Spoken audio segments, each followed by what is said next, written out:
Bonsoir tout le monde les amis, j'espère que vous allez bien. Aujourd'hui on se retrouve avec Laurie. Je suis trop content de t'accueillir sur la chaîne. T'es content d'être là? Je suis trop contente. On est ok sur le décor? On est ok? Le décor il est insane mec. Je demande toujours aux invités voilà ce qu'ils en pensent. J'adore. Non c'est très stylé. Surtout les affiches là-bas. Regardez bien les affiches, elles sont super stylées. D'ailleurs, il y a des affiches, tu verras, qui ont un peu un rapport avec certaines histoires, notamment celle-ci. Regarde, je te laisse vite fait lire ce qu'il y a là. L'affaire Lacey Fletcher, morte et collée sur son sofa pendant 12 ans, c'est celle qui a pourri. Putain ouais, j'ai vu cette histoire, elle est traumatisante. On est sur plein d'histoires comme ça, tu verras, c'est un menu d'histoires complètement sordide, horrible, inimaginable. Ouais, on va vraiment se faire peur aujourd'hui, Laurie. Okay. Est-ce que t'es prête ou pas? Je suis prête. Toi, comment t'as aimé? Parce que je sais que t'adores, et je t'ai invité aussi parce que, évidemment, t'aimes l'horreur, t'adores te faire peur, écouter des histoires. Tu m'as raconté que t'écoutais toi des histoires quand tu faisais un petit truc à côté, quand tu te maquilles. Ouais, si je dis pas de bêtises. Quand je me maquille, quand je fais le ménage. Dès que je fais une activité et tout, et que j'ai besoin d'être occupée et tout, je mets un petit podcast en fond. Et plus particulièrement le true crime, les threads d'horreur, tout ça, je kiffe, ouais. Et on s'était vu à une soirée, tu t'es dit « Ah !» Oui, ben c'est ça, j'ai rencontré Léo à une soirée et en fait, j'avais l'impression de le connaître, j'avais cette sensation de l'avoir déjà vu quelque part et de connaître sa voix. Et en fait, petit à petit, il commence à dire qu'il fait des threads d'horreur. Donc moi je m'affole, je fais attends mec, j'écoute que ça sur YouTube, genre j'aime trop, tu vois. Et en fait, je le connaissais, c'était un mec que je regardais du coup presque tout le temps quand il y avait des threads d'horreur. Et aujourd'hui, je suis ici. Pour enfin raconter toi aussi à ton tour, tu les écoutes mais beaucoup. Voilà, maintenant tu vas toi, à ton tour, raconter des histoires. Et c'est génial! T'as déjà vécu, toi meuf, une histoire un petit peu flippante, tu l'as racontée déjà sur ma chaîne, une que t'avais vécue avec un mec un peu bizarre à ton taf. Est-ce que t'as vécu d'autres histoires toi un peu flippantes ou paranormales ou pas forcément? Oui. Ouais, oui, j'ai déjà vécu des histoires paranormales, oui, et flippantes, mais réelles aussi, ouais. Ouais. Est-ce que tu veux un petit peu nous raconter, parce que j'aime bien, tu sais, voir mes invités, qu'est-ce qu'ils ont vécu aussi eux de flippant dans leur vie, tu vois. Bah bien sûr, alors je vais te raconter une qui est courte, et du coup c'est du paranormal. Ouais. C'est quand j'étais petite, j'avais je pense environ 12 ans, et en fait je dormais dans ma chambre et tout, dans mon lit, tranquillou. Et je me suis réveillée en pleine nuit, je venais de faire un cauchemar, et donc je me réveille, je m'assois sur mon lit, et en fait là je vois quelqu'un au bout de mon lit. Très blanc, très... silhouette blanche quoi? Une silhouette blanche, et en fait j'avais pas mes lunettes, et il faut savoir que je suis myope. Donc je me suis juste dit, mais c'est normal, c'est que j'ai pas mes lunettes. Et donc je regarde la silhouette en plissant les yeux, et je sais pas, par automatisme, je dis genre, maman, parce que je me dis, bah c'est peut-être ma mère, mais qu'est-ce qu'elle fout là dans la nuit à me regarder dormir, genre. Et en fait, la silhouette part d'une manière trop bizarre, c'est-à-dire que ça ne marche pas, il y a pas de mouvement de pas genre comme nous les humains, mais juste ça flotte et ça se déplace vers la sortie de ma chambre. Et du coup je me dis ouais je suis myope mais quand même pas à ce point, tu vois. C'était un peu flou devant toi, tu voyais pas tellement. C'était un peu flou, je voyais. Ouais, mais la silhouette se barre du coup et en fait premier réflexe que j'ai eu c'est mais pourquoi ma mère est venue dans ma chambre? Et donc je me lève de mon lit instantanément, je vais pour ouvrir la porte de ma chambre et du coup interpeller ma mère, j'ouvre la porte, personne, rien. Je regarde en bas des escaliers, personne. Et là j'étais tellement fatiguée. Vous savez, quand vous vous réveillez dans un truc, il se passe quelque chose, mais vous êtes tellement fatiguée, vous n'avez pas la force de réagir. Là, je me suis dit quoi? J'ai fait, on verra demain, j'ai dû, je sais pas, peut-être ma mère, elle est... Je réagis pas, je vais dormir. Le lendemain, je me réveille, ma mère au petit déjeuner qui est avec moi, et je lui dis, mais maman, pourquoi cette nuit, t'es venue dans ma chambre, te poster devant mon lit comme ça, à juste me regarder et tout. Et là, elle s'arrête net, elle me regarde, elle fait, je suis pas venue dans ta chambre cette nuit. Elle me dit comment ça, il y avait... Enfin, elle paniquait un peu, elle me dit comment ça, il y avait quelqu'un et tout. Et donc, je lui raconte l'histoire. Et ma mère, elle croit un petit peu des fois au paranormal parce qu'elle a vécu aussi des choses quand elle était jeune et même quand elle a grandi. Et du coup, elle m'a dit non, mais Laurie, c'était pas moi. Et là, du coup, pendant 2 jours après, j'ai pas fermé l'œil de la nuit. Parce que j'avais trop peur quand je me réveillais de voir quelqu'un, en fait. Au bout de mon lit, quoi. Et tu ne penses pas que c'est un rêve que t'as pu... en fait, ce soir-là, est-ce que tu étais sûre vraiment de t'être levée? Oui, vraiment parce que justement, une des choses que j'ai faites, en fait, c'est je me suis pincée, je me pinçais comme ça. T'as fait ce réflexe-là que... Parce que oui, et puis en fait, quand t'es dans un rêve, tu finis par te réveiller et par dire ah, c'était qu'un rêve, tu vois. Évidemment. Là, il n'y a pas eu de je me réveille, enfin j'étais déjà éveillée, parce que juste après, en plus, du coup, je suis passée aux toilettes, j'ai fait ma vie, quoi.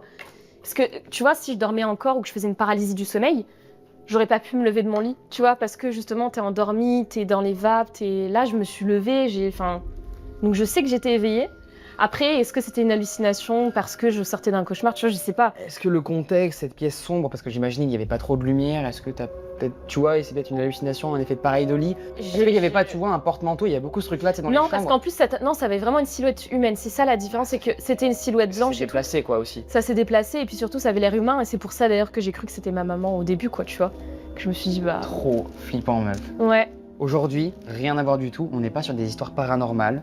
ok. On est sur des histoires vraiment réelles. Des Ok. humains ont vraiment vécu des choses horribles et j'ai créé les histoires du coup sous forme de témoignages aujourd'hui.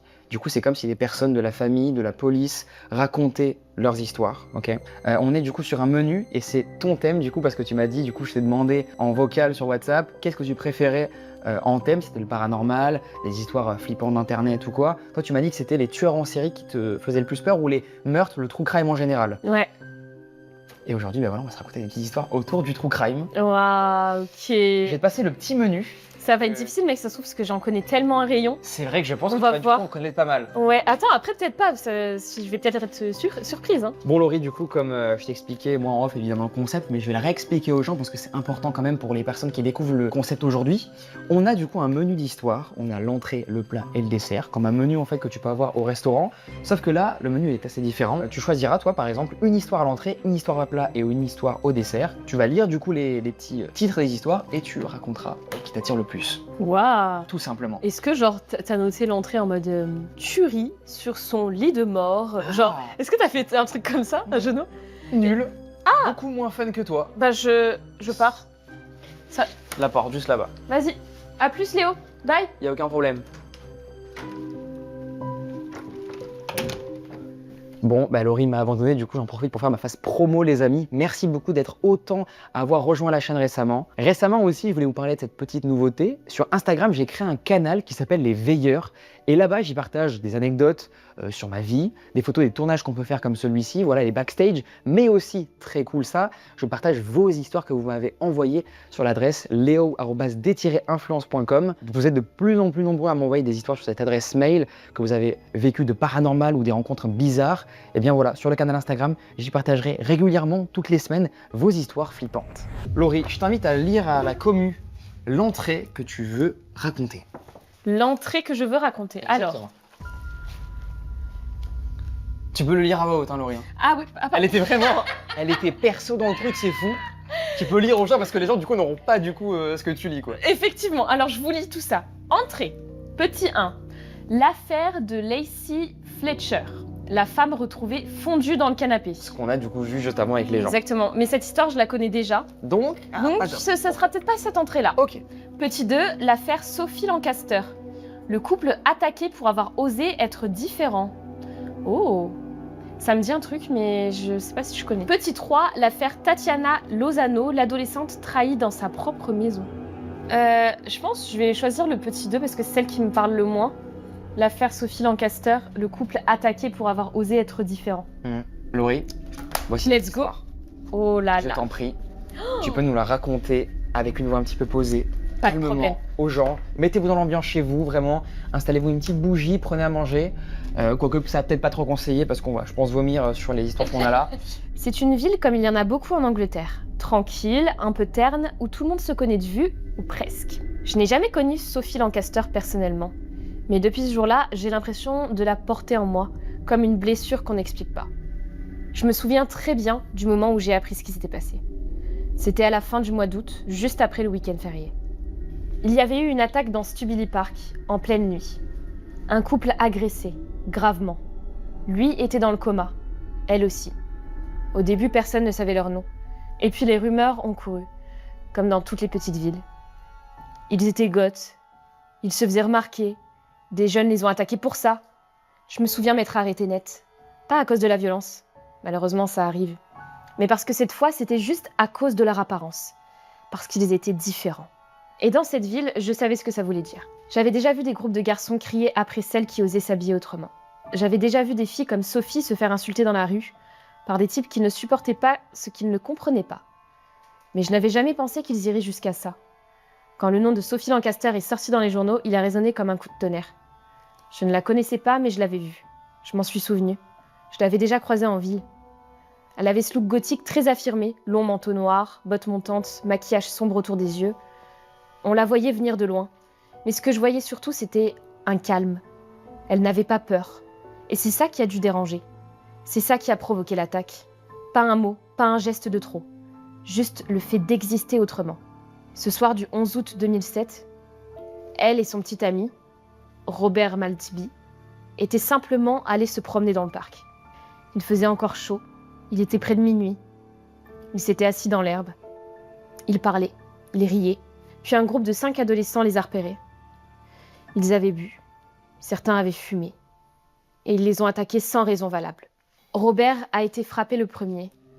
Ils l'ont roué de coups à la tête, au sol, jusqu'à ce qu'il perde connaissance. Sans hardcore, mec. Sophie aurait pu fuir, mais elle ne l'a pas fait. Elle s'est jetée sur lui pour le protéger. Oh putain. Elle a couvert son corps avec le sien. Ils l'ont frappée elle aussi, sans relâche, jusqu'à ce qu'elle ne bouge plus. Des témoins les ont vus rire pendant qu'ils s'en prenaient à elle. L'un des agresseurs s'est même vanté d'avoir mis une gotte par terre. Comme si c'était une compétition. Comme si ce n'était pas un être humain. Quand la police est arrivée, Robert était dans le coma. Sophie respirait encore. Mais elle n'a jamais repris connaissance. Elle est morte 13 jours plus tard, à l'hôpital, le 24 août 2007. Elle avait 20 ans. Et tout ça parce qu'elle s'habillait différemment. Après sa mort, Backup n'a plus jamais été la même. Il y avait quelque chose dans l'air. Un silence plus pesant que le bruit. Les gens chuchotaient, évitaient les sujets trop directs, mais tout le monde savait ce qui s'était passé. Tout le monde savait qu'une jeune femme avait été tuée pour avoir été elle-même. Dans les jours qui ont suivi, j'ai vu des fleurs apparaître à l'entrée du parc. Des bougies, des lettres. Des mots écrits à la main. Pour Sophie, tu méritais mieux. Désolée de ne pas avoir été là. Et puis les visages des agresseurs ont commencé à circuler. 5 adolescents. Le plus jeune avait 15 ans. Le plus violent, c'était Ryan Herbert. 16 ans, déjà connu pour sa brutalité. Brendan Harris aussi. 15 ans, a été identifié comme l'un des plus actifs dans l'agression. Il riait encore après les faits. L'un d'eux s'est même vanté auprès d'un ami d'avoir explosé un goth. Comme si ce n'était pas un crime, comme si ce n'était pas un meurtre. Et la police a rapidement mené l'enquête. Ils ont retrouvé les adolescents. Les témoignages concordaient. Et plus les détails sortaient, plus l'horreur prenait forme. Ce n'était pas un dérapage, ce n'était pas une bagarre entre jeunes, c'était un lynchage ciblé, motivé uniquement par l'apparence. Les enquêteurs l'ont compris dès le départ. Mais mettre des mots juste sur ce genre de violence, c'est pas simple. Alors on a dit que c'était une attaque contre une sous-culture. Mais moi, ce que j'ai vu, c'était une attaque contre la différence et contre le courage d'exister sans demander la permission. Les médias ont commencé à en parler. Sophie Lancaster est devenue un symbole. Mais dans le quartier, on ne parlait pas de symbole. On parlait d'une fille qui n'avait rien fait à personne et qui était morte parce qu'elle osait marcher autrement dans la rue. Certains ont essayé de dire que les agresseurs ne comprenaient pas ce qu'ils faisaient, qu'ils étaient jeunes. Mais il y a des choses qu'on ne fait pas par erreur. On ne piétine pas quelqu'un au sol jusqu'à lui briser le crâne sans intention. On ne rit pas après avoir détruit une vie par accident. Le choc a été immense, pas seulement parce qu'elle est morte, mais parce que c'était prévisible, parce qu'on l'avait vu venir. On avait tous assisté à un moment ou à un autre, à des remarques méchantes, des insultes gratuites, des moqueries lâches, et on a tous laissé faire, jusqu'à ce que quelqu'un aille trop loin, et qu'il soit trop tard. Le procès s'est ouvert au début de 2008. J'ai suivi chaque minute dans les journaux comme une obsession. Les mots utilisés dans la salle d'audience étaient difficiles à entendre, même écrits noir sur blanc. Ils parlaient de sauvagerie gratuite, de plaisir à faire du mal, de mépris total pour la vie humaine. Et surtout, ils ont dit que beaucoup n'osaient pas dire à haute voix « Sophie a été attaquée parce qu'elle était différente ». Pas parce qu'elle avait insulté quelqu'un, pas parce qu'il y avait eu une dispute, parce qu'elle incarnait quelque chose qui dérangeait, quelque chose de libre, quelque chose de beau, et les juges ont vu clair. Ryan Herbert a été condamné à la perpétuité avec un minimum de 16 ans à purger. Brendan Harris aussi. Les autres, trop jeunes, ont été condamnés pour leur implication, mais ils ne seront jamais jugés comme ceux qui ont frappé jusqu'à l'irréversible. J'aurais aimé dire que ce verdict a soulagé les gens, mais ce n'était pas de la justice qu'on voulait. C'était remonter le temps. C'était la ramener. Et ça, aucune peine de prison ne pourra jamais le faire. C'est à ce moment-là que la mère de Sophie, Sylvia Lancaster, a commencé à prendre la parole publiquement.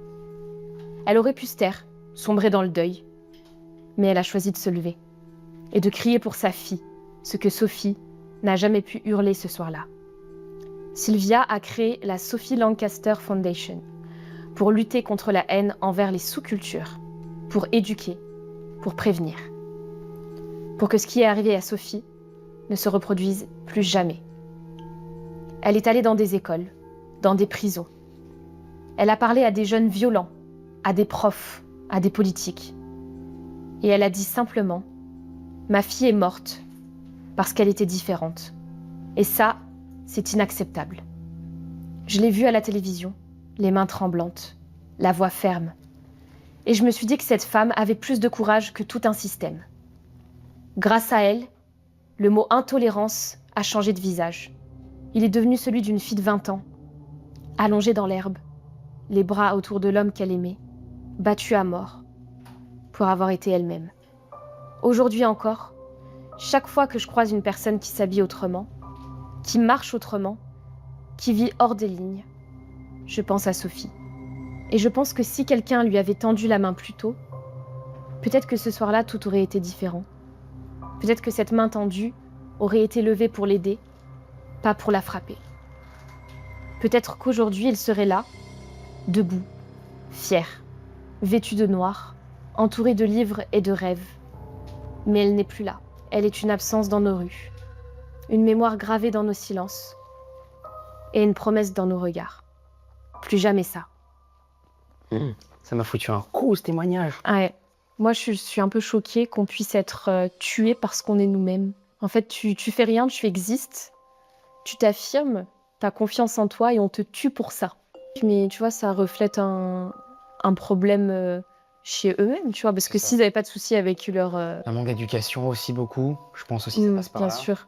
Ou des psychopathes. Manque de Ça peut être tolérance. ça. Oui, Il y a clairement. aussi quand même, pour tuer une personne, c'est quand même terrible, quoi. Surtout que tu vois, ils disaient qu'ils en riaient encore après les faits.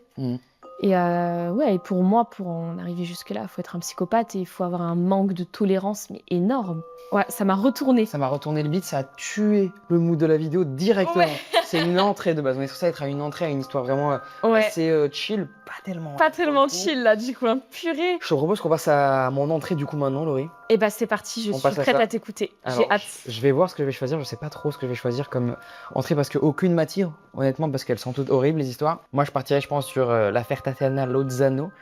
L'adolescente trahie dans sa propre maison. Ouais. Et puis je trouve qu'il y a vraiment une notion de on est en sécurité nulle part. C'est ça, parce qu'en fait, là, tu vois, propre famille, j'imagine. Ouais. Go. Je m'appelle Raphaël. Je suis policier à Cravinos depuis 2014. J'avais 26 ans à l'époque. Encore un peu vert, mais déjà confronté à pas mal de choses. Des cambriolages, des accidents, des disputes conjugales qui finissent très très mal. Mais rien. Je dis bien rien ne m'a préparé à ce que j'ai... Non, attends. Mais rien. Je dis bien rien ne m'a préparé à ce qu'on a découvert ce jour-là. C'était début janvier 2017. Une patrouille nous signale qu'un corps a été retrouvé dans un champ de canne à sucre. Pas rare dans la région. Mais en arrivant sur place, je sens tout de suite que ce n'est pas un dossier ordinaire. Il faisait chaud ce jour-là, mais malgré la chaleur, j'ai eu des frissons.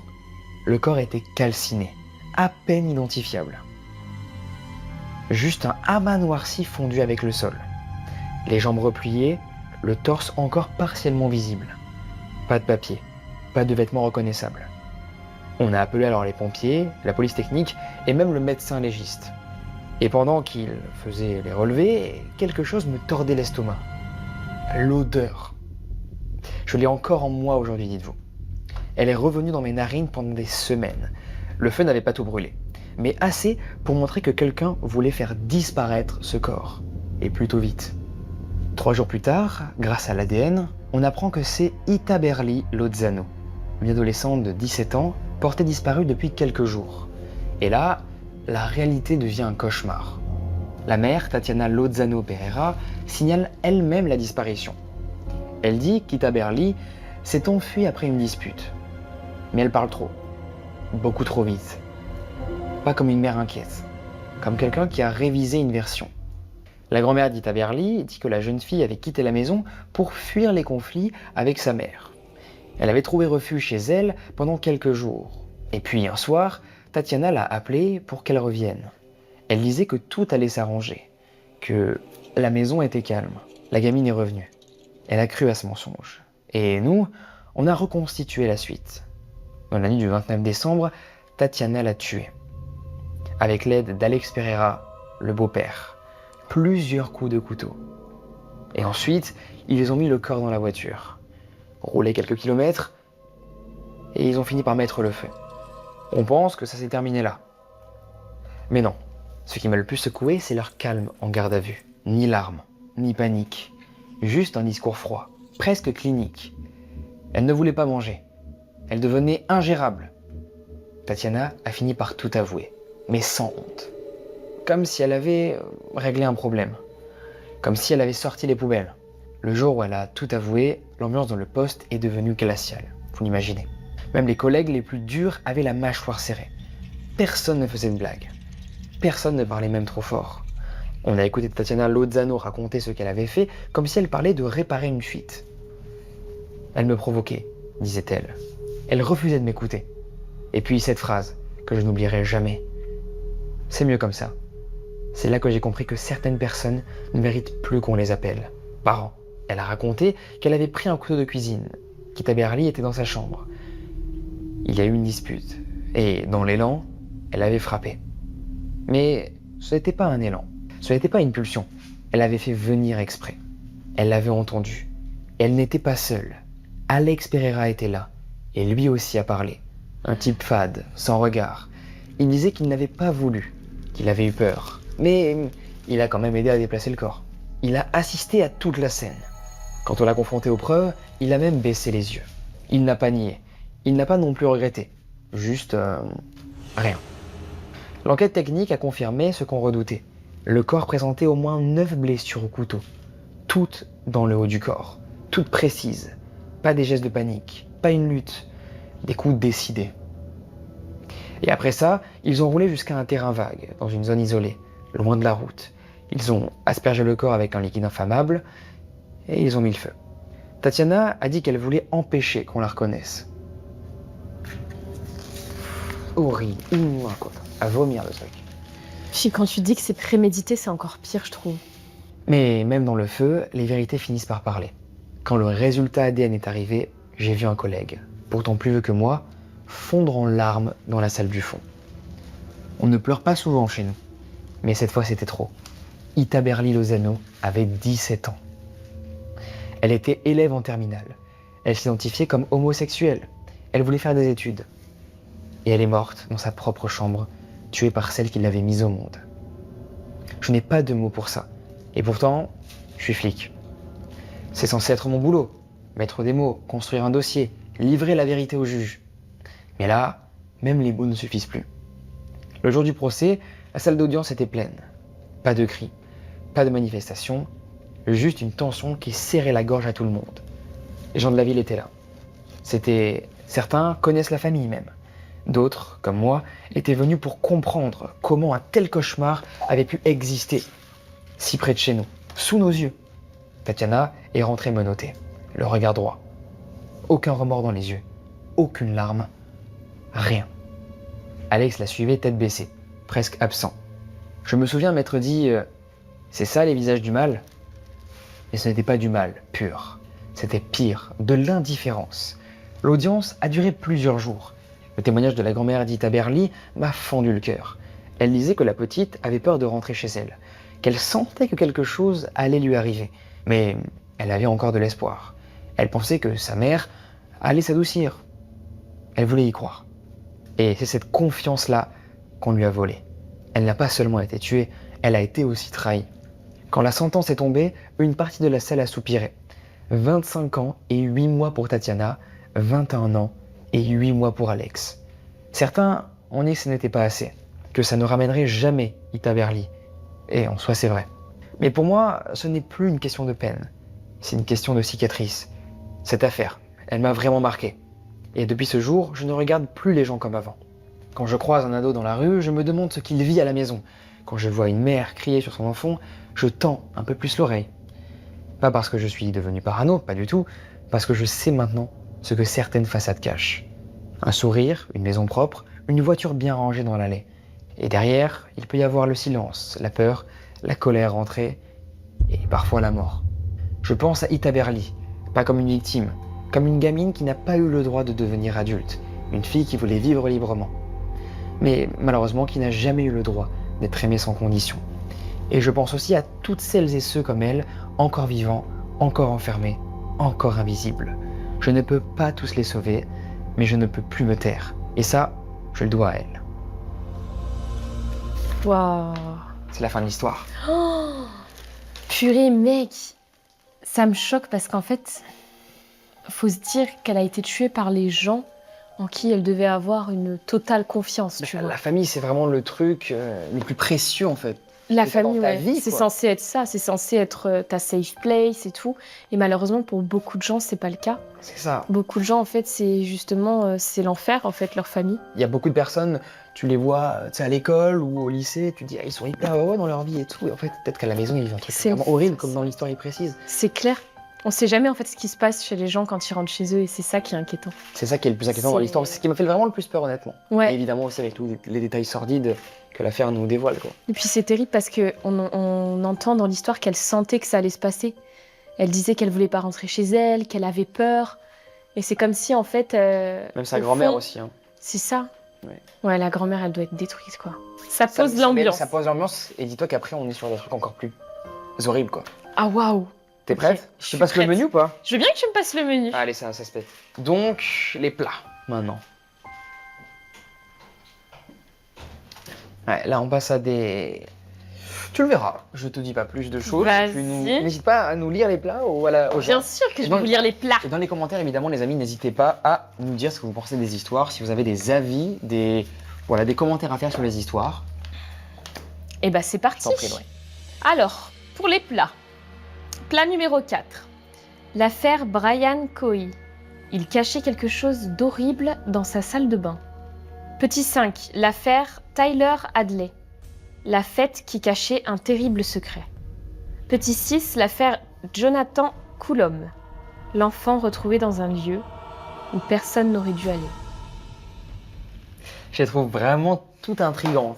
On peut Moi, pas... c'est la 4 et la 6 qui me tente le plus. Ok.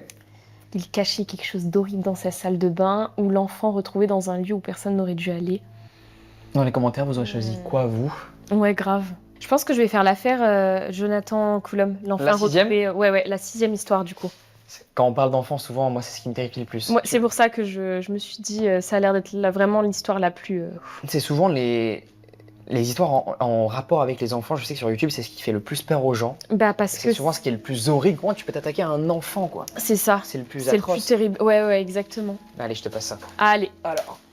L'affaire Jonathan Coulomb. L'enfant retrouvé dans un lieu où personne n'aurait dû aller. J'étais animateur de colonie de vacances à Saint-Brévin-les-Pins en avril 2004. J'avais 24 ans. C'était ma première mission longue avec des enfants de 10 à 12 ans. J'adorais ce boulot. On organisait des jeux, des veillées, des sorties à la mer. Et les gamins? Des boules d'énergie, du bruit, des rires. Mais lui, Jonathan, il était un peu à part. Pas dans le mauvais sens. Un garçon calme, très gentil, plutôt discret. Il avait 10 ans, originaire de Saint-Brieuc. Petit gabarit, cheveux bruns, lunettes, toujours polis. Il aidait les plus jeunes à faire leur sac. Un soir, je me souviens lui avoir demandé « Ça va, Jonathan, tu t'amuses bien ?» Il avait juste souri un peu gêné et dit « Oui, c'est bien ici. » C'était le genre d'enfant qu'on oublie difficilement. Et je ne savais pas que ce serait aussi pour cette raison-là. Tout a basculé le 7 avril 2004. Je me suis levée vers 7h30. Les enfants descendaient au petit déjeuner par groupe. Un collègue me demande « T'as vu Jonathan? Il n'est pas encore descendu. » Je monte dans les dortoirs. Son lit est vide. Drap défait. Pas de sac, pas de chaussures, mais rien de retourné. Aucune trace de panique, rien. Au début, on se dit qu'il est peut-être allé aux toilettes ou à la plage avec un copain. Mais le groupe est au complet. Jonathan n'est nulle part. Les minutes deviennent des heures. On fouille les chambres, les alentours, les dunes, on appelle les gendarmes. Et là, un mot que je n'avais encore jamais prononcé entre 2 cafés du matin me traverse l'esprit. Disparition. Une disparition d'enfants dans notre colonie, sous notre responsabilité. Les premières heures ont gardé espoir. Peut-être qu'il s'est perdu, peut-être qu'il a voulu faire une blague, mais on sait tous au fond que c'est pas ça. Jonathan ne serait jamais parti sans prévenir. Il n'était pas ce genre d'enfant. Très vite, la gendarmerie de Saint-Brévin arrive sur les lieux. Ils prennent les choses en main. Questions, photos, empreintes. Les autres enfants sont mis à l'écart. On leur dit qu'on joue à un grand jeu de piste, mais certains comprennent. Ils regardent autour, et ils voient dans nos yeux que rien n'est un jeu. Dans les jours qui suivent, c'est l'enfer. Des équipes de recherche sont déployées partout. Dunes, forêts, sentiers, plages, maisons abandonnées. Des plongeurs fouillent les marais. Des chiens renifleurs, des hélicoptères, des centaines de volontaires. Et rien. Pas une trace, pas une empreinte, pas un cri. Le mystère est total. La famille de Jonathan arrive de Saint-Brieuc. Ils sont brisés. On ne sait pas quoi leur dire. Moi, je ne peux même plus regarder la chambre. Je passe devant et j'ai envie de crier. La colonie est arrêtée. Les enfants sont renvoyés chez eux. Mais moi, je reste. Je veux comprendre. Je veux aider. Mais je suis impuissant. Et puis, des semaines plus tard, le 19 mai 2004, la nouvelle tombe. Un appel. Un plan d'eau. Un ancien manoir abandonné à Guérande, à presque 30 km de là. Dans un petit étang recouvert d'algues, le corps de Jonathan est retrouvé. Nu, ligoté, enveloppé dans une bâche, maintenu au fond par un parpaing. Horrible, mec. Horrible. Son petit corps est resté plus d'1 mois sous l'eau. On ne sait pas comment il est arrivé là. Mais on comprend tout de suite que quelqu'un l'y a amené. Quelqu'un qui savait où l'amener et comment cacher un corps. Un mot me hante depuis ce jour. Précision. Après la découverte du corps, la colonie ne sera plus jamais utilisée. Tout a été fermé, démonté, nettoyé. Mais ce qui s'est passé là-bas, on ne l'efface pas. Pas avec du savon, pas avec des murs repeints. La gendarmerie continue l'enquête pendant des mois, puis des années. Il n'y a aucune trace ADN exploitable. Pas d'empreinte, pas de témoins, et pourtant, le mode opératoire est clair. L'enlèvement a été organisé, précis, silencieux et calculé. Un enfant enlevé en pleine nuit, sans que personne n'entende quoi que ce soit. Attaché, transporté sur des dizaines de kilomètres, puis noyé dans un lieu oublié. C'est une signature, mais de qui? Pendant longtemps, aucun nom ne sort. Puis en 2011, une nouvelle piste venue d'Allemagne fait surface. Un homme, déjà suspecté dans plusieurs affaires d'enlèvement d'enfants. 3 meurtres d'enfants en Allemagne entre 1992 et 2001. Toujours le même profil. Garçon jeune, calme, en internat ou en colonie. Le nom tombe. Martin Ney. Enfoiré. Un éducateur.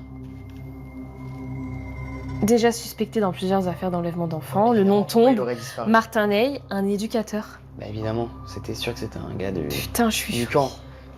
Comment il aurait pu disparaître comme ça par magie? Impossible, quoi. Un homme discret, sans antécédents visibles, mais avec une obsession. Les jeunes garçons, les dortoirs, la nuit. Il avoue les 3 meurtres allemands, mais nie celui de Jonathan. Il admet avoir été en France à cette période. Il connaissait la région, et son mode opératoire ressemble à s'y méprendre. Mais il se tait, et les années passent. Et nous, on reste avec cette question. Et si c'était lui? Et surtout, combien de fois est-il passé entre nous sans qu'on le voie? Je repense à la colonie, aux jeux dans la cour, à la nuit du 6 au 7 avril. Je me demande si quelqu'un était là à quelques mètres, en train d'observer, peut-être même assis dans une voiture, les phares éteints, peut-être en train de guetter la fenêtre du couloir. Et pendant qu'on dormait, lui, il agissait. Et moi, je n'ai rien entendu. Rien. Et c'est ça qui me ronge. Jonathan avait 10 ans. Il avait la vie devant lui. Et moi, j'étais payée pour veiller sur lui. Et il est parti pendant ma garde. Et Le mec, il a utilisé sa fonction, tu vois, son statut, pour assouvir une pulsion, c'est ça en fait. Bah, c'est ce ça. mec-là était vraiment disjoncté. Bah, il du disait qu'il cerveau. avait une obsession pour les jeunes garçons Ouais, et en aussi. fait, il se servait de son métier pour, comme tu dis, pour assouvir en fait ses désirs. C'est horrible. En tout cas, Ça nous a secoué là. ça se coupe en fait. Surtout quand ça concerne les Les enfants. en fait, tu touches pas aux enfants, tu Ouais. vois. C'est même Ouais, c'est les terrible. détails du meurtre sont absolument indigestes. Ouais, T'as ouais, vu, ouais. Il est retrouvé ligoté dans l'eau. faut être quel psychopathe pour Ouais. faire un truc pareil, quoi. C'est terrible. Donc attention à vos enfants, ouais. C'est vrai. Trigger warning, faites attention à vos enfants et à ceux qui entourent vos enfants. Surtout, après faut pas non plus psychoter parce que Oui, sinon, faut pas tu fais devenir plus jamais- paranoïaque. Tu fais plus jamais rien non plus, mais C'est sûr. évidemment, et c'est cool, ces formats-là aussi, ça fait aussi de la prévention et ça informe toutes les personnes, même les mamans, parce qu'il y a beaucoup de mamans qui vont me regarder, enfin, qui vont regarder cette vidéo-là. Ça peut être bien aussi d'avoir des histoires comme ça aussi pour encore plus les protéger, quoi. Connaître les dangers potentiels. Exactement, Mm, parce qu'il y a des fous partout. C'est clair. Prenez Attention soin de de pas vos se cogner. enfants. Laurie, Ouais. alors je vais te prendre le petit menu. Je t'en prie, prends le menu. Moi, je vais raconter du coup le témoignage de Brian Cowie, l'affaire Brian Cowie. Il cachait quelque chose d'horrible dans sa salle de bain. Ah merci, pitié. C'est Exact. celle avec laquelle j'hésitais, ouais. L'affaire Brian Cowie, il cachait quelque chose d'horrible dans sa salle de bain. Je travaille comme agent de sécurité à l'Université du Colorado. J'y suis depuis 2016. J'y fais les rondes, j'aide à sécuriser les dortoirs, je réponds aussi aux appels en cas d'accident. C'est un job que j'aime. Pas toujours passionnant, mais je me dis que je contribue quand même à garder les étudiants en sécurité. Et puis, il y a eu Brian Cowie. Je ne l'ai pas remarqué tout de suite. Un gars banal, 19 ans, assez poli et réservé, du genre à baisser les yeux quand on passe. Pas celui qu'on surveille, quoi. Pas celui qu'on soupçonne. Et pourtant, c'est dans sa chambre, dans sa salle de bain, que s'est joué l'un des actes les plus monstrueux que j'ai jamais vus de près. C'était en mars 2021. Un appel au poste. Des policiers veulent accéder à une chambre du campus. Ils ne nous disent pas tout. Juste qu'il y a une urgence absolue. On les accompagne, on monte à l'étage, ils frappent. Mais personne ne répond. Ils forcent la porte, et là, c'est moi qui entre le premier. Je ne pensais pas voir ça dans un campus universitaire. L'odeur m'a frappé d'abord. Une odeur douceâtre, acide, mais pas celle qu'on croise dans une chambre sale. Quelque chose d'organique, de décomposé. Les murs sont sombres, la salle de bain est fermée. Un officier ouvre lentement, et là, le choc. Un sac poubelle noir gonflé, du sang séché autour, et une tête humaine à l'intérieur. Posée sur des serviettes. Les cheveux encore humides, les yeux à moitié ouverts. Je sens mes genoux trembler. On recule tous. Certains vomissent dans le couloir. Et moi, je m'assois par terre, le souffle coupé. Il a fait ça dans sa chambre universitaire. Il a caché ça dans sa salle de bain pendant plusieurs jours. La victime s'appelle William Will Bailey, un sans-abri de 69 ans. Cowie l'a appâté, l'a fait monter dans sa voiture et l'a tué chez lui dans la nuit. Il l'a tué avec un couteau, puis il a démembré le corps, tronçon après tronçon, et il a gardé la tête pour l'étudier, comme il le dira lui-même plus tard. C'est ce qu'il a dit aux enquêteurs. Le soir même, ils ont retrouvé Brian Cowie. Il ne s'est pas caché, il ne s'est même pas débattu. Il a dit « Je sais pourquoi vous êtes là, c'est bon ». Et puis, presque calmement, il a dit « Je l'ai tué ». Je n'ai jamais entendu une voix aussi vite.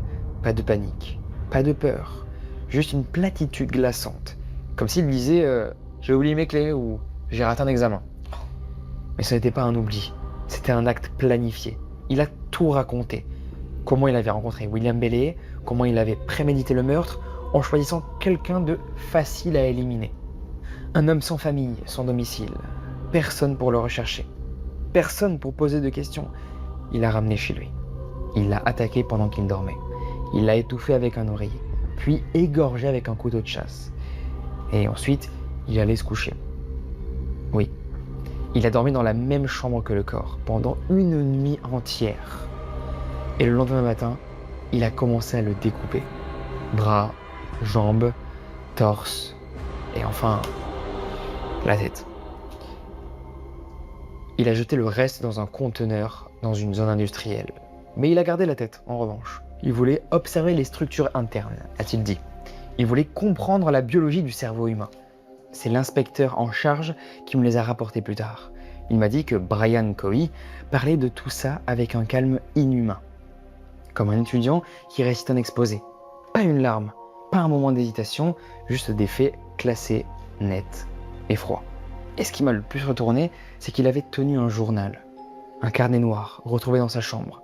À l'intérieur, il avait fantasmé ce meurtre pendant des années, depuis le collège. Il écrivait qu'il voulait tuer quelqu'un juste pour l'expérience. Il disait que ça le faisait se sentir vivant. Et plus encore, il disait qu'il avait aimé ça. Il prévoyait de recommencer. Si on ne l'avait pas arrêté à temps, il aurait tué d'autres personnes. Des gens plus vulnérables, peu visibles, effaçables, comme Will Bailey. Sur le campus, les jours qui ont suivi, vous imaginez, ont été un choc. Personne ne voulait croire le gars discret du fond de la classe de philo avec une tête dans sa salle de bain. Certains avaient discuté avec lui la veille, d'autres l'avaient vu à la cafétéria, l'air normal. Mais il n'était pas normal. Il était, comment dire, déconnecté du vivant, mais fonctionnel. Et c'est ça qui fait le plus peur. Le procès n'a pas duré longtemps, pas parce que l'affaire était simple, mais parce que Brian Cowie avait déjà tout dit. Il avait avoué sans pression. Et il avait laissé derrière lui des preuves si précises, si terrifiantes, qu'aucun avocat n'aurait pu le sortir de là. Le journal les avait filmés. Les recherches sur son ordinateur, ses propres mots. J'ai toujours voulu tuer, je voulais voir ce que ça faisait. C'est ça qui est resté gravé dans mon crâne. Pas seulement le meurtre, mais le plaisir assumé qu'il avait. Il a été reconnu saint d'esprit. Quoi? Mais c'est pas quelqu'un de sans esprit qui fait ça, c'est une blague? Ouais, j'aimerais bien voir l'expertise quand même des J'aimerais bien psychiatres. voir la gueule du psy. Ouais, là c'est chaud. Les psychiatres ont confirmé pas de schizophrénie, pas de délire. Juste un jeune homme avec une personnalité antisociale sévère. Ah, ok. Quelqu'un qui n'éprouve pas d'empathie, mais qui sait exactement ce qu'il fait. Il a été condamné pour meurtre au premier degré, abus sur cadavre et dissimulation de preuves. Il passera probablement le reste de sa vie en prison. Et pourtant, ça ne suffit pas. Sur le campus, pendant des mois, on a évité le sujet.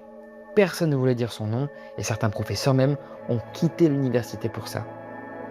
D'autres ont demandé des congés. Et moi, je ne dors plus comme avant. Je continue à faire mes rondes, je passe devant sa chambre, elle a été fermée, repeinte, réaffectée. Mais je sais très bien ce qui s'est passé là. Je n'oublierai jamais l'odeur, ni le sac poubelle, ni la tête posée comme un objet de collection. Ce n'était pas un film, ce n'était pas un monstre sorti d'un roman, c'était un étudiant. Un garçon de 19 ans assis la veille dans la bibliothèque. Et ça, c'est ce qui me glace encore. Le mâle ne porte pas de cravate, comme on peut le voir. Parfois, il a un badge étudiant seulement et un sac à dos noir. Aujourd'hui, chaque fois que je surveille un couloir de nuit, je tends l'oreille.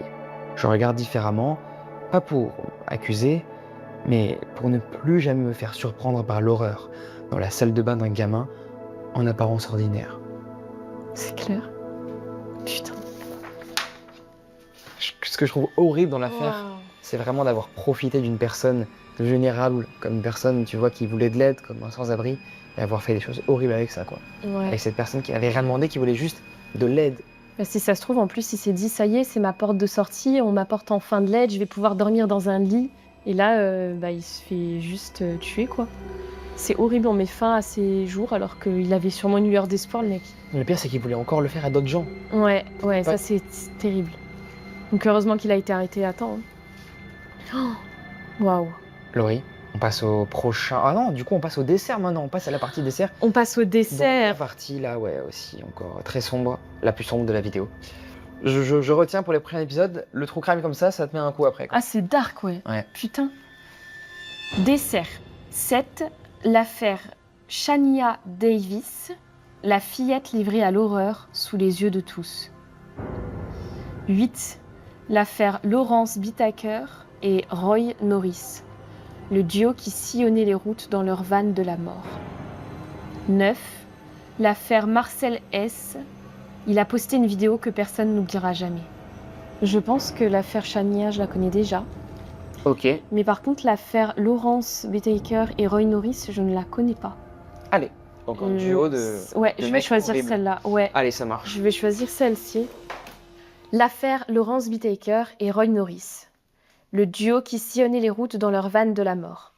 Je m'appelle Frank Delaney. J'étais inspecteur à la division criminelle de Los Angeles à la fin des années 70.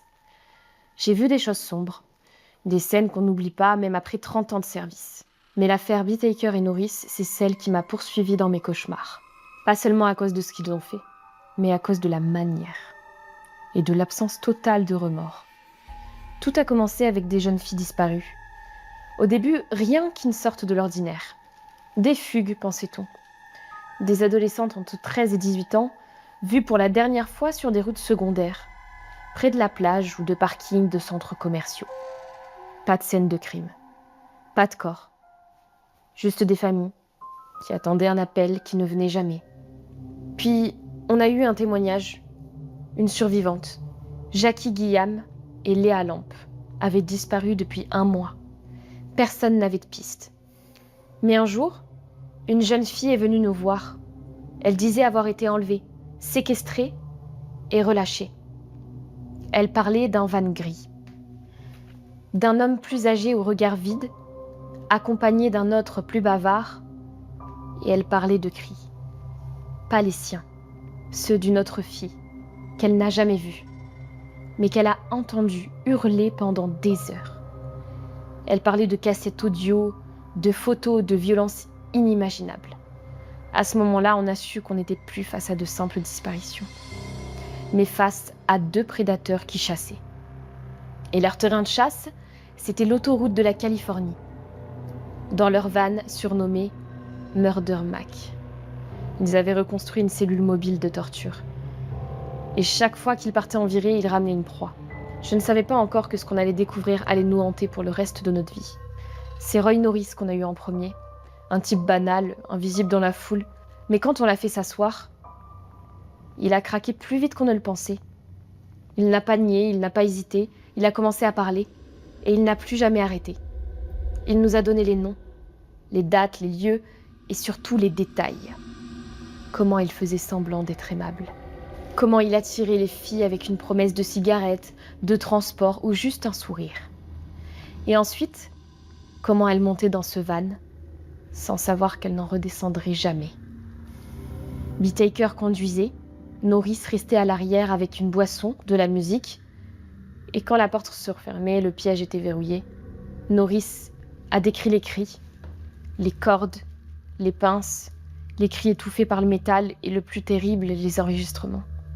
Ils filmaient, ils enregistraient tout, chaque minute, comme un rituel. On a saisi le van quelques jours plus tard. Je faisais partie de l'équipe d'investigation, c'était un vieux GMC, argenté, garé dans un atelier mécanique abandonné. Quand on l'a ouvert, le silence a frappé le premier, puis l'odeur. Une odeur de fer, de plastique brûlé et de sueur. À l'intérieur, il y avait des cordes, des menottes vissées dans la tôle, une boîte à outils contenant des pinces, des marteaux, des tournevis, et au fond, sous un vieux tapis, des cassettes audio. On les a envoyées pour analyse. Mais un soir, un collègue a craqué. Il en a écouté une. Ce qu'il a entendu lui a valu 3 mois d'arrêt maladie. Sur l'enregistrement, une voix féminine suppliait. On l'entendait supplier Beetaker de s'arrêter. Et lui riait.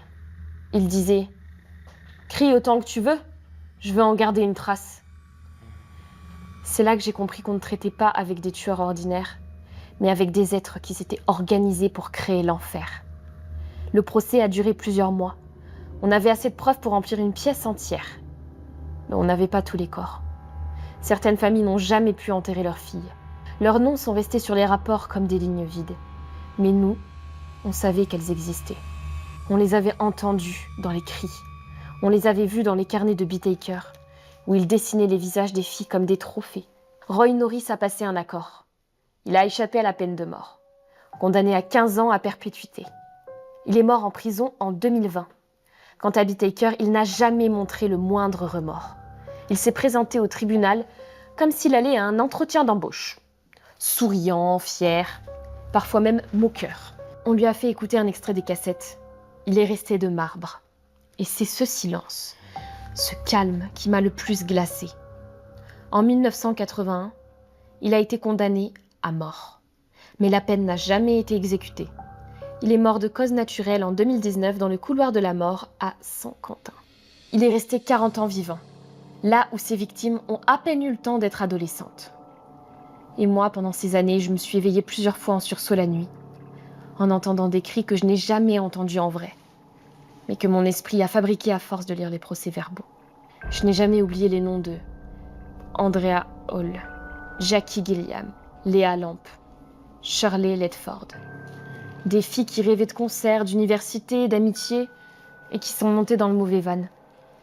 Aujourd'hui, je suis à la retraite, mais cette affaire ne m'a jamais vraiment quittée, parce qu'elle m'a appris que le mal peut être calme, intelligent, organisé. Et il peut avoir des outils parfaitement rangés dans une boîte métallique. Je pense à ces filles chaque fois que je vois une adolescente marcher seule sur le bord de la route, et je me dis, ne monte jamais, peu importe ce qu'ils te promettent. C'est la fin. Elle est terrible aussi celle-là. Toi, t'as déjà été victime d'un truc comme ça? Parce que j'ai l'impression que toutes les filles, en fait, dans une vie, sont au moins victimes d'un truc comme ça. Je sais que ma mère, moi, a déjà vécu un truc bizarre un peu comme ça. En rapport avec de l'autostop, est-ce que toi, t'as déjà vécu un truc comme ça ou pas? Alors, Je posais la question pendant que l'histoire... Avec de l'autostop, pas vraiment. Mais t'as même déjà fait ou pas? Ou t'as été vraiment... Jamais, parce que justement, je suis un peu terrifiée par tout ça. Ouais, tu m'étonnes. Mais par contre, une fois, j'étais à un arrêt de bus un peu désert. Et il y a un homme qui s'est arrêté à ma hauteur et qui m'a proposé de me déposer quelque part. Et quand j'ai refusé, il était hyper insistant. Il me disait monte, monte, monte, tu vois. Vraiment, il voulait absolument que je monte dans sa caisse. Et heureusement, du coup, j'avais été un peu briefée par rapport à ça. Et en fait, je suis partie en courant de l'arrêt de bus. Et j'ai fait... Ah ouais, t'as eu... En fait, je me suis dit, au pire, j'ai l'air d'une débile parce que je pars en courant. Le mec, peut-être, il me veut pas de mal. Mais on sait jamais. Vaut mieux avoir l'air ridicule et sauver sa peau plutôt que rester en se disant je suis poli, j'accepte de monter et perdre la vie, quoi. Tellement, là, il faut être vraiment égoïste parce que tu peux peut-être, c'est ça, perdre la vie. C'est ça, on sait pas. Crier, enfin là, il faut, dans ces cas-là, je pense, crier. Ou moi, ma mère me disait souvent, tu cries, tu cours. Ouais, il faut alerter. Reste surtout pas là. Avec faut alerter. Faut alerter les autres, exactement. Exactement. Mais là, tu vois, moi, je trouve ça, c'est vraiment horrible dans l'histoire parce que t'as vu, ces filles, en fait, elles acceptent de monter. Elles font confiance. Elles font confiance et elles sont même pas au courant qu'en fait, elles ressortiront jamais. ressortiront plus jamais, quoi. C'est ça que je trouve horrible, tu vois, cet enfermement, aucun retour à la case départ. Ouais. C'est ça qui est horrible. Je suis d'accord. En fait, il y a un abus de confiance qui est énorme parce que du coup, elles ont baissé leur garde et du coup, on leur a fait amèrement regretter, tu vois. Et je trouve ça tellement triste. Bon, Laurie, pour la fin, moi, je vais partir sur l'affaire Marcel Essy. Je sais pas comment on dit exactement. Il a posté une vidéo que personne n'oubliera jamais. Ouais, moi aussi, ça m'a intriguée celle-ci. Moi, les vidéos comme ça, gore sur Internet, je trouve ça ouf, ouais. Ouais, on a fait un épisode avec Kinoui où on parlait d'histoires effrayantes qui ont été vécues ou en lien avec Internet. Il y a le dark web, etc. Que je vous mets d'ailleurs juste là. Oula. Là, ça m'a l'air d'être un peu similaire et j'aimerais bien, pour la fin, raconter cette histoire-là. C'est parti, mec. Alors, on est parti. L'affaire Marcel Essy. Il a posté une vidéo que personne n'oubliera jamais. Je m'appelle Lucas. J'avais 17 ans quand c'est arrivé. Je vivais à Herne, dans la Hure, une ville tranquille. Pas belle, pas laide. Une ville comme il en existe des centaines. Et dans cette rue, dans ce quartier, vivait Marcel Hess. Je ne le connaissais pas bien. Il habitait à quelques numéros de chez moi, plutôt discret. Pas d'amis, pas forcément de rire. Il ne sortait jamais vraiment. On savait qu'il avait certains soucis à l'école, qu'il n'avait pas réussi à s'engager dans l'armée. Mais on pensait que c'était juste un garçon solitaire, pas un monstre, pas lui. Et pourtant, c'est lui qui a ouvert la porte à Jayden, 9 ans, ce lundi-là. Jayden le connaissait. Il passait souvent devant chez moi en trottinette, toujours souriant, toujours avec ce petit sac à dos bleu. Ce jour-là, il n'est jamais rentré. Les voisins ont commencé à crier son prénom vers 19h. Puis la police est arrivée. Et dans la nuit, une rumeur folle a couru sur nos téléphones. Une image, une vidéo. Quelqu'un disait qu'elle avait été postée sur un forum anglais, 4chan. Une photo floue, un corps d'enfant, et un pseudo, Marcel H. On a tous espéré que ce soit un canular, mais au fond on savait déjà. La rue est devenue un cauchemar. Des voitures de police partout, des journalistes qui posaient des questions, des drones au-dessus de nos maisons. Et nous, les jeunes, on restait figés devant nos écrans. Parce que c'était là que l'enfer se déroulait. Marcel n'a pas seulement tué Jayden, il a photographié son corps. Il a posté des images sur des forums anonymes. Et il a écrit « Je l'ai fait, c'était plus facile que je ne le pensais ». J'ai vu ce message, je m'en souviens mot pour mot. Et j'aurais préféré me casser les yeux plutôt que de le lire. Pendant qu'on fouillait les ruelles et les toits, lui, il était déjà ailleurs, en cavale, calme, sans remords. 2 jours plus tard, on a appris qu'il avait tué à nouveau Christophe, un garçon de 22 ans, qu'il avait accepté de l'héberger un moment. Personne ne sait exactement pourquoi il l'a tué. Certains disent que Marcel voulait simplement son accès à Internet. D'autres pensent qu'il avait besoin de sentir à nouveau le contrôle, la domination. Peu importe. Ce qui est sûr, c'est qu'il l'a poignardé. Encore. Et il a pris une photo de lui, cette fois aussi. La police a reconnu la signature. Et nous, les voisins, les jeunes, on n'osait plus sortir de chez nous, vous imaginez. Marcel était peut-être encore là, quelque part dans la ville. Il pouvait être derrière un buisson, dans une cave, chez un ami. Il avait déjà prouvé qu'il savait tuer froidement. Et surtout, qu'il aimait ça. Je ne dormais plus. Ma mère pleurait même dans la cuisine sans rien dire. Et moi, je pensais à Jayden. À son visage flouté dans cette photo que je n'arrive toujours pas à effacer de ma tête. C'est dans un kebab qu'ils l'ont attrapé. Pas au bout d'une cavale cinématographique, non, juste un fast-food. Il s'est assis. Il a regardé l'employé droit dans les yeux et il a dit « Je suis recherché par la police. Appelez la police. » Comme s'il venait de finir un devoir. Pas un tueur, pas un homme traqué, juste un type calme, presque détaché. Quand ils l'ont amené, il n'a opposé aucune résistance. Il a même souri un moment, disent certains. Et puis, il a parlé. Beaucoup, sans émotion, sans colère. Il a décrit les meurtres comme s'il a raconté un film. Il a expliqué comment il avait tout planifié, comment il voulait devenir célèbre. Il voulait qu'on se souvienne de son nom. Et il savait que les images qu'il avait postées, on ne les oublierait jamais. Moi, je ne les ai jamais revues, mais elles sont restées imprimées quelque part dans ma mémoire. Au procès, il a gardé la même attitude. Froid, sans expression, il n'a pas demandé pardon, il n'a pas pleuré. Il a été condamné à la prison à perpétuité sans possibilité de libération conditionnelle. Et pourtant, personne n'a applaudi, parce qu'il restait ce vide de sens, ce vide d'explication. Comment un garçon de 19 ans peut-il planifier ça? Comment peut-on tuer un enfant et poster les photos en espérant devenir une genre de star malsaine? Aujourd'hui, notre rue est redevenue calme. Mais elle ne sera plus jamais la même. Le jardin où jouait Jayden a été abandonné. La cave de Marcel a été murée. Et moi, je continue à croiser des gamins en trottinette. Mais à chaque fois, mon cœur se serre. Parce que je sais que le mal ne fait pas toujours de bruit en arrivant. Parfois, il vit juste à côté, derrière une fenêtre fermée. Et c'est la fin de l'histoire. Moi, je trouve ça... Faut vraiment être un grand psychopathe, quoi. Bah, le mec, évidemment, a des problèmes mentaux, là. Ouais, c'est le cas de le dire. Mais je sais pas si 4chan, c'est un site qui fait partie du dark web ou du deep web. Je crois pas. Je crois que c'est accessible littéralement sur le deep web. C'est comme Reddit, je crois. Ah ouais, d'accord. Donc c'est en fait des gens qui postent, je crois, des histoires ou des photos. 4chan, c'est juste il me semble, un réseau, comme Reddit, que tu peux... Mais où il n'y a pas de modération, parce que là, il a posté quand même des photos de... Ouais, par contre, là, ouais, c'est clair, ça. C'est comme Twitter, en fait. Hein. Tu peux poster des trucs comme ça, sans modération horrible, et ce que je trouve vraiment horrible, quoi. Ouais, moi, je comprends pas le principe de ces applications-là. Je comprends pas du tout. Comment c'est autorisé, en tout cas, sur le deep web, donc le web normal, où tout le monde peut avoir accès par des liens. Je ne comprends pas vraiment. Je ne comprends pas non plus comment c'est possible. Parce que sur le dark web, tu vois, tu vas pas... Enfin, tu tombes pas dessus par hasard. Oui. C'est vraiment que tu as envie d'y aller, la démarche. Tu fais des recherches bizarres. Tu sais comment y aller. Parce que faut un navigateur spécial. Ouais. Là, tu peux tomber comme ça sur le corps d'un enfant qui n'a absolument rien demandé. Et ouais, c'est ça. Et toi, t'as rien demandé, donc t'es traumatisé à vie parce que t'as vu ça. Je trouve ça horrible. Ouais. Eh ben écoute, Laurie, on aura bien flippé dans cette vidéo. C'est clair. Là, je suis toute secouée. Je crois que c'est la vidéo la plus glauque que j'ai pu faire. J'avais fait un iceberg auparavant sur des histoires comme ça criminelles où c'est allé crescendo, où j'ai justement raconté l'histoire de Junko Furuta. Peut-être la pire histoire d'horreur. Elle a l'air horrible, l'histoire. Je suis pas sûre. Si, je crois que je la connais, ça me dit quelque chose quand même. Je pense que tu l'as vu sur plusieurs chaînes YouTube, True Crime qui en ont parlé. Merci beaucoup. Laurie, merci à toi. Merci, je suis toujours très contente d'être là. Ça me fait plaisir. C'est vrai, tu es là en vrai? Ouais, bien sûr. Même si les histoires sont vraiment dark et tout. Et on le raconte évidemment aussi comme moyen un peu aussi de prévention. Indirectement, ça fait aussi un peu office de prévention, ce genre d'histoire. Exactement. Et pour montrer aussi qu'on n'oublie pas tous ces gens-là, qui ont vécu ces histoires horribles. On les oublie pas et ça existe encore via nos histoires. Meuf, merci d'être venue, ça m'a fait plaisir de parler avec toi, de raconter toutes ces histoires-là. T'étais la personne parfaite, en plus tu kiffes le true crime et tout. Ouais. Donc ça m'a fait vraiment plaisir. Les amis, n'hésitez pas à vous abonner à la chaîne de Laurie. Son Insta, je mettrai tous tes réseaux. C'est gentil. Tous. Tu as même une chaîne, encore la chaîne des Pet Shop que tu m'as parlé tout à l'heure. Ah oui, je faisais des Tu l'as encore Pet cette Shop. chaîne ou pas? Bien Elle m'a sûr. raconté en off qu'elle avait une chaîne où elle parlait de Pet Shop, enfin tu faisais des courts-métrages avec des Pet Shop. Ouais, je faisais des courts-métrages avec des Pet Shop Génial. avant. Ouais.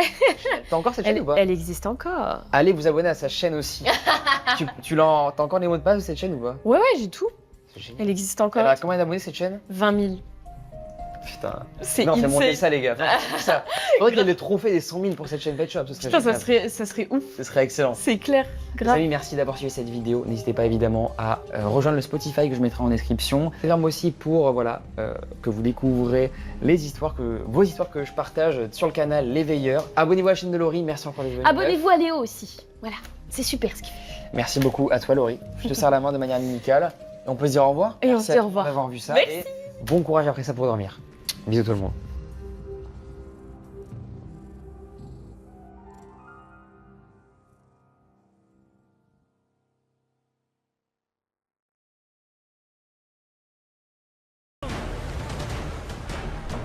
Oh, we'll need to do this. Here we go. Yeah, we're reboard. Crew, we go, sailors. Let's take their seamen. Wait.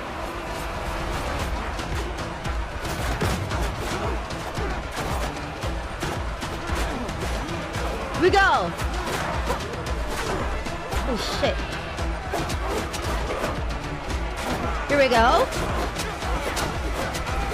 Nice. We go. We murder next. Okay. See, much better with food because now we can get hit without dying. Nice. Two more.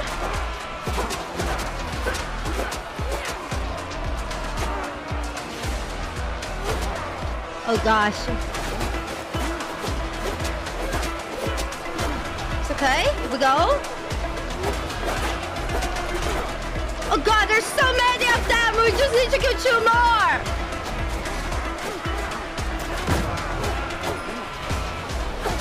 One more. Who's low? Okay, that guy's. Oh god. No, sir! A 5! Holy shit! How is XP gained? By doing quests. It's really hard to... So if you do the tutorial and quest, you gain XP. Killing things do not give you XP. Okay, so... I think there's treasure on this ship. Hold on. Let's take a look. Does anyone know what's the actual point of boarding? Like, can I... Like, this ship, there was a treasure on top? Yeah, I know, but like, is there any point? Can we actually loot them and find any loot?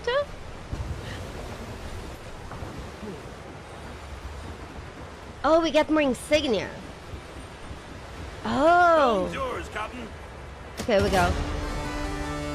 Oh, we take out this. We take everything back. Cool. And then we got this. Okay. Use the sail. We got extra silver coins. I see. So is it always worth boarding?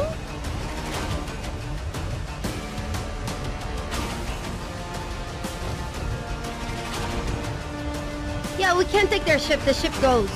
The ship sinks. I kind of wish we could capture ships though.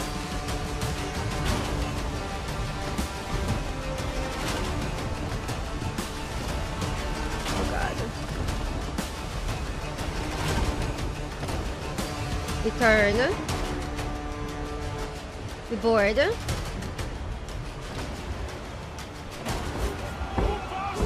We board. this one should be easier than the other one. Oh god, I climbed too early. Where are my guys? Get them! -1. We need to kill 4 here.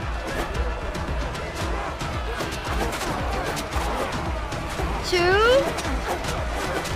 Nice. I wish we could yeet them. Off board, you know? Grab them and yeet! 5! Okay, this was only 10. Deck's clear! Raise our colors! Ship happens. We go. Ship's under your hand, Captain. Nice. Merlut. Last ship. Goodbye, enemy ship! Goodbye! God, it's night. Yeah, I do think we should put them on cannons. And you know, just shoot them across the